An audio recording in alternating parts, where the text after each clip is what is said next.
Yo! What is good? Welcome back to Josh on Point mga pare. So ngayon, ang pag-usapan natin, nanonood ka pa ba ng basurang show sa TV? Well, pare, kung interested ka, hit mo na yung like button, share mo na rin, and let's go! Bad boy shake la kill, ako 10 toes down. Kung gusto mo mag-amoy bad boy na may class pare, available yung mga perfumes natin sa TikTok shop. Alright, wala na tayo sa Shopee, TikTok shop na lang tayo bro. Check it out, link nasa description. Okay mga bro, so merong post dito na sinend ng follower subscriber natin. No? So maraming salamat sa iyo tropa, alam ko nanonood ka dyan. So, about to sa isang show sa TV. Walang iba kundi ang Pinoy Big Brother, PBB for short. Hindi ko alam, active pa pala tong show na to. To be honest, alam nyo naman na siguro yung komento ko sa content ng TV ngayon. Okay? Most of the time, basura na talaga. Wala ka nang matututunang matino sa TV, unlike dati. No? Hindi to basta lang nostalgia. This is a fact na mas maganda yung TV content nung panahon ko dati kumpara ngayon. Right? This is, hindi lang to basta ubos juice, baka nostalgia lang yan. No! Anong show ngayon sa TV ang merong siniskwela? May show ba sila na bayani? Ngayon? Matinik? Art Angel? Wala. Right? Wala. Wala nang mga show ngayon na magtuturo sa mga kabataan ng critical thinking, history, no?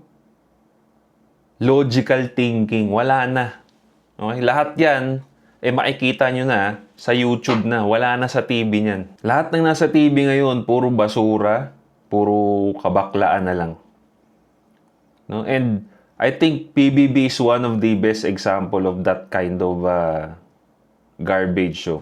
First and last time ko nakapanood ng PBB pare, season 1. Okay? Kung saan mga tunay na tao talaga, hindi artista, hindi social media influencer, kundi mga tao, hindi bata ng manager, hindi alaga ng mga talent agency, kundi mga totoong tao. Hindi magaganda, hindi model, kundi mga tunay na tao talaga, pre. And para sa akin, yung concept ng PBB noon, parang, ayos. Okay? Random people, papatirahin mo sa isang lugar, bawal silang lumabas. Di ba? It's a good concept, kumbaga. Parang magkakaroon ka ng idea sa how human interact with each other pagka nakakulong na sila sa isang lugar, how they can work with each other, how they can adjust sa mga ugali ng mga tao. Totoo yun. Totoo pa nung season 1. I will, naniniwala akong totoo pa yung season 1. But the rest, ginagawa na lang propaganda, ginagawa na lang yung propaganda, number 1, number 2, dyan sila kukuha ngayon ng artista. No? Ng next artista. Biruin mo, nawala na yung Star Circle Quest ba yun? Yun yung sa ABS, yung talent show. Kung saan makikita mo talaga yung talent ng mga tao doon, mga nag-audition doon. Kung napanood ko yun dati pa, pare, nung wala pang cable, wala pang YouTube. Star Circle Quest, napanood ko yun, papasayawin talaga, papa-actingin talaga. But nowadays, ayaw na lang gumawa ng show na ganun. Gusto nila PBB. Na dapat reality show, pero nowadays, it's propaganda show. It's a bullshit show na. Hindi na to pang, ang PBB ngayon, hindi na pang magpapakatotoo, kundi ka-plastika na lang. Diba? So, ito, may nakita ako post dito. Sabi niya dito, PBB isn't PBB anymore. Habang tumatagal, mas lalo silang lumalala. So far, ito pa lang natutunan natin sa batch nila talaga. Hindi ko alam bakit ngayon nyo lang to napansin. Ang tagal-tagal ng basura na itong show na to. Parang hindi ata magandang idea na puro teens ang ipapasok lahat. Sa edad nila, I think kailangan nila ng may older housemate. They still need guidance pa rin talaga after all. Well, Kaya nga puro teens yung pinapasok dyan. Kasi nga, talent show na yan. Diyan na sila kukuha ng bago nilang mga artista. Okay? Hindi na yan reality show. Okay? Yung PBB na yan. Kundi, wala na. Hindi ko na alam kung anong genre niyan. Talent show masquerading as reality show. Kahit si Kuya pagod na kakadisiplina, inuulit pa rin nila, Diyos me. Sus, baby, si Kuya, bakla din yan eh. Gahanap lang ng pogi yan eh. May nabalitaan nga ako pare. Pag pangit ang nag-green jokes, ineliminate. Pero yung poging nag-green jokes daw, okay lang. Biruin mo. Look at PBB Season 1. O, tingnan mo, binanggit niya yung Season 1 dito. May mother figure sila sa loob ng bahay, which is si Atik lang. Hindi ko nakalimutan ko na to. Collab Season 1. Okay. Collab Season 1 pala to. Yung panood ko talaga is yung Season 1 talaga. Ito ata yung other version ng PBB, yung collab. Sa batch ngayon kasi, kung sino pa yung nakakatanda, siya pa yung bastos at walang respeto. Pero dahil sa nangyari na rin naman, I suggest may military instructor sana ng matatanda. Silang lahat. I think nakaka-excite yun para malaman natin kung sinong housemate ang mas deserving. Ito pa ang problema ko sa mga show na to. Di ba? Lahat kasi to, pare, lahat to, may agency. Okay? Malakas sa ABS, kaya yan ang kukunin. Hindi ito yung mga tao na galing sa mayroong pinagdaanan talaga, galing sa hirap, galing sa traumas.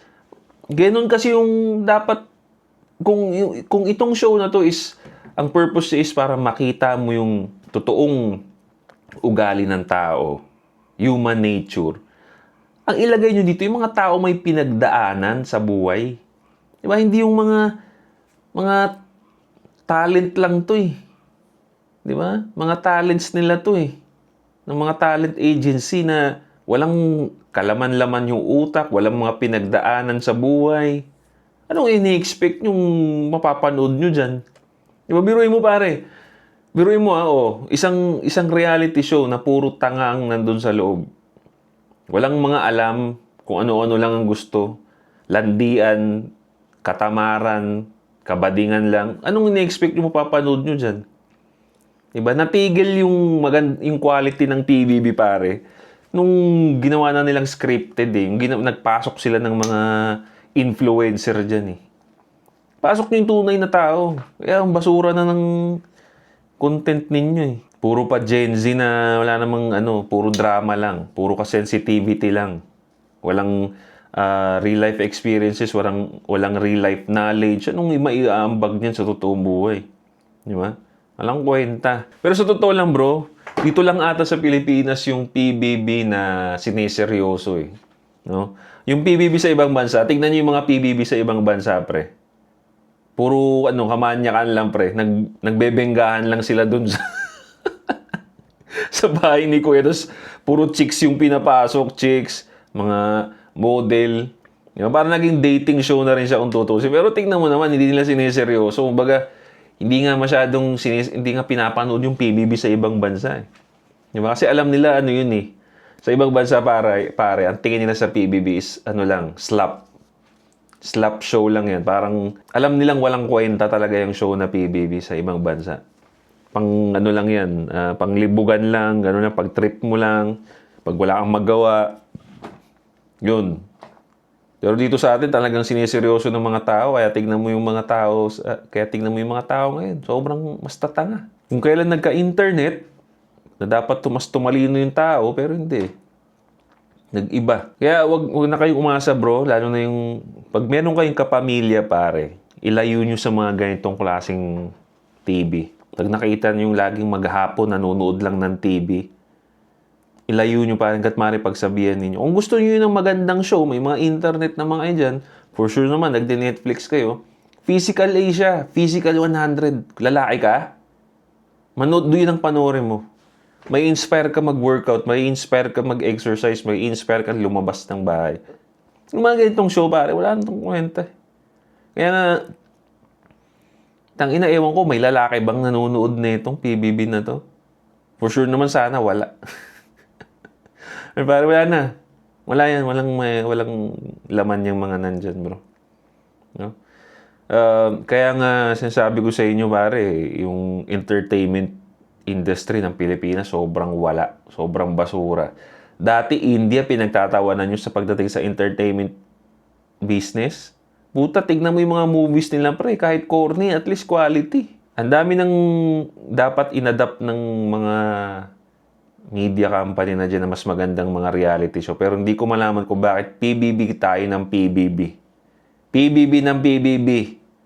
Nang putya yung Takeshi's Castle kaya.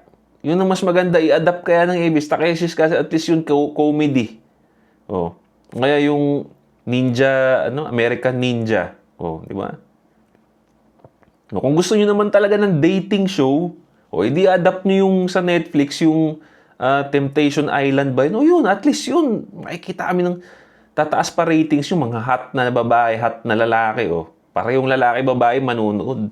At least hindi, yung mga show na yun, hindi nagpapanggap as, something else. Talagang yun at yun. Kung gusto mo ng libugan lang, Temptation Island.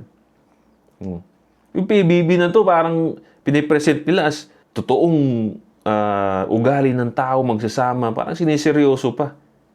Wala namang kakwenta-kwenta. Di ba? Tama na yung PBB na yan. Iba na lang, ibang show na lang para, di ba? Gusto yun ng libugan yun, Temptation Island. O kaya yun, Physical Asia, i-adapt ninyo. Gastusan nyo naman kasi. So yun pare, yun lang yung masasabi ko dyan.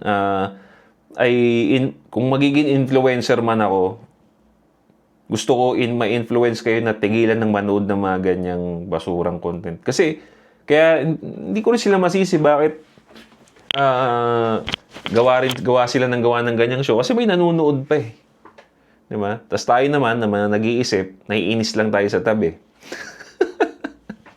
Pero wala, mas marami pa rin nanonood niyan. No? Hindi ko malaman kung bakit. So, yun lang yung komento ko dyan, bro. Anong sa tingin ninyo, bro? Masasabi ninyo sa pinag-usapan natin na to. Leave a comment down below, pare. Don't forget to subscribe. Hit the bell para notify kayo sa mga bago nating videos. This is Joshon Point. See you next time. Boom!